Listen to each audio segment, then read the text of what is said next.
Welcome to Stories in Time from Home. We're talking from my home, and you know that's just the way it is right now. We're not going anywhere. At least I'm not going anywhere. And so I got to thinking about that the other day, and I decided that I was really feeling a little sad that I couldn't go anywhere like making a trip. I love to make a trip and to go someplace that's different and, going through all of that thought.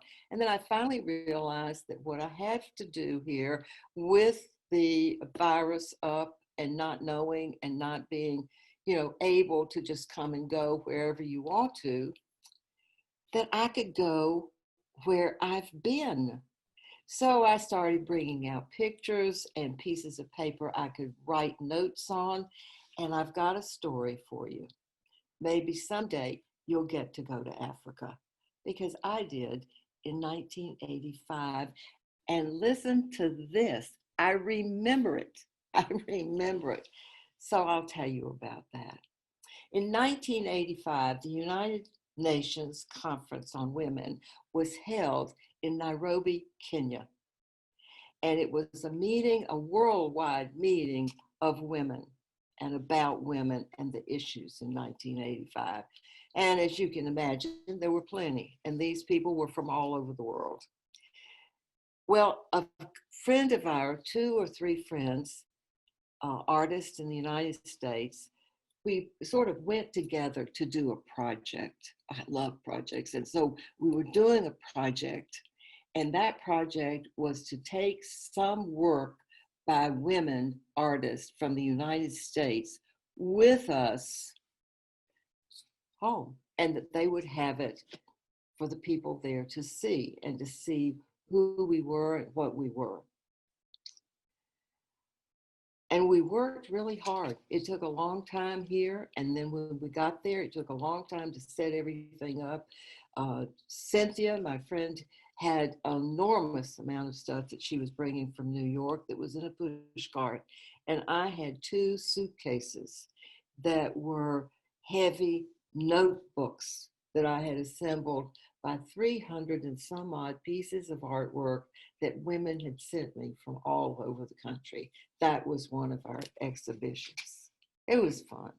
But after that was all settled, Cynthia and I was sitting at dinner one night, and I said, we're missing something. We're missing out on something. Well, what? The animals. Cynthia, I never gave a thought to all these wonderful animals and a safari that's here right under our feet. What are we going to do? I want to see the animals. I was like a little girl. I want to see the animals.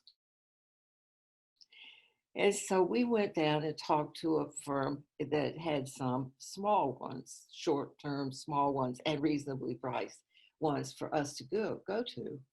And we hired ourselves a place on Mount Kilimanjaro. Can you imagine that, on Mount Kilimanjaro? I mean, that name was so fascinating, and it had such magic in it. To me, Mount Kilimanjaro was all in novels. I never really paid any attention to pictures or thought about where it was or what the animals were going to be. The animals, as I knew them, were in the Washington Zoo. Isn't that sad to think about that? But they were in the Washington Zoo, and I didn't even know what to identify. Well, we got a place. It was the next weekend. And early in the morning, a Land Rover car, came over. And he had four other women he had already picked up. And then Cynthia and me were going in. He was a nice guy. His name was Francis, and he was a native of the area. I don't know the name of his tribe, but he certainly was wonderful. He knew everything about where we were and where we were going. And I learned after our trip that he knew every animal and where they were, and he could tell us all about them. So that was very exciting. We drove out there. It was a couple of hours to get there, maybe even 3. We had a couple of stops. There were some places that he thought we would like, and we did. selling things on the side of the road. You'll see my ornaments behind me. When I decided to tell this story, I got those things out. The tray is a hand-woven tray, and this little carving, which I care a lot for. And I thought, if I take those home, I will never forget. We went out, got to the place where we were going to be staying, halfway up, so that we knew we were not too far, but we knew where we were, on Mount Kilimanjaro. There was a fence all around. Of course, you can imagine that. There was a fence all around. And when we got our bags out and we walked in, there were little small round buildings all around this walkway. And then several larger places where we learned was the eating place and some else. But we were going to have one of those round huts as where we were going to be staying. That was our room. And when we got there, it was charming. Several beds, they were covered with mosquito netting so that we wouldn't get the mosquitoes on us while we were sleeping. And it was just charming. And out of the windows next to my bed, I could see outside. And there were trees planted around in the center of that world, that just forming itself, letting you know that this was now you were close to the jungle. We ate. I ate very fast because I wanted to get into the Land Rover. I was eager. I wanted to see the animals. I had told Cynthia that, and that was what I wanted, and we got in, and Francis started off.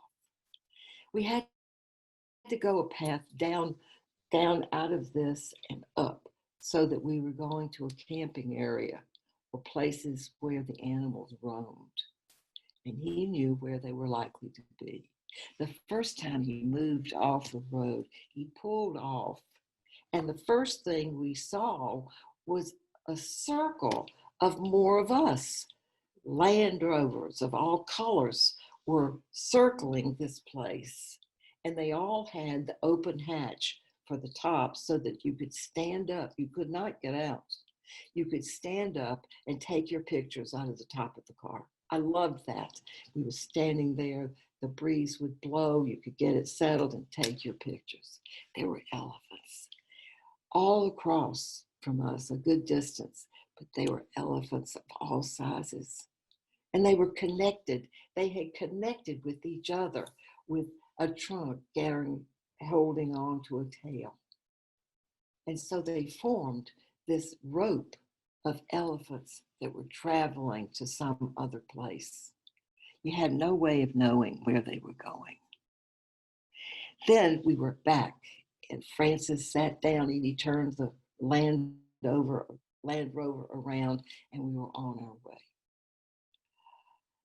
He pointed out things, and then we passed through this really long piece of land, and it was covered with four-legged animals standing up there. And I said, Francis, are those zebras? No, madam, they're not zebras. Well, I'm not too braced on all animals and who they are. And he said, it's wildebeest. I'd never seen a wildebeest. It was similar to a zebra, but it was rougher looking, the head, rougher looking.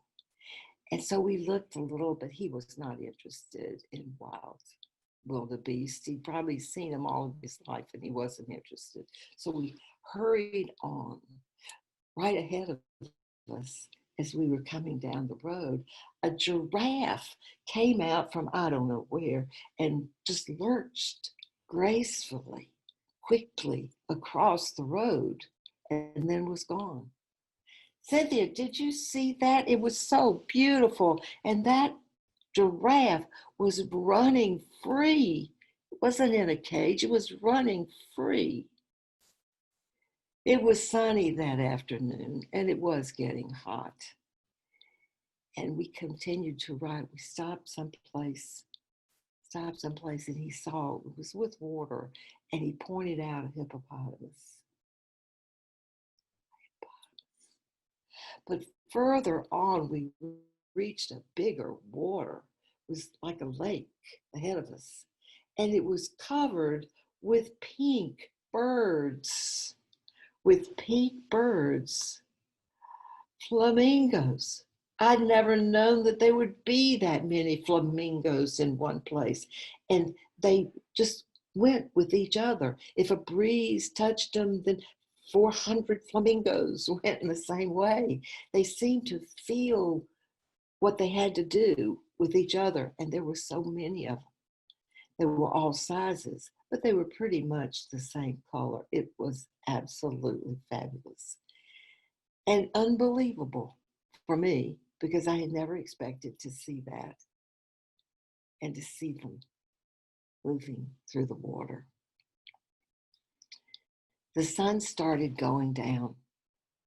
You know, it was getting a little bit darker, not dark, it was just getting grayer.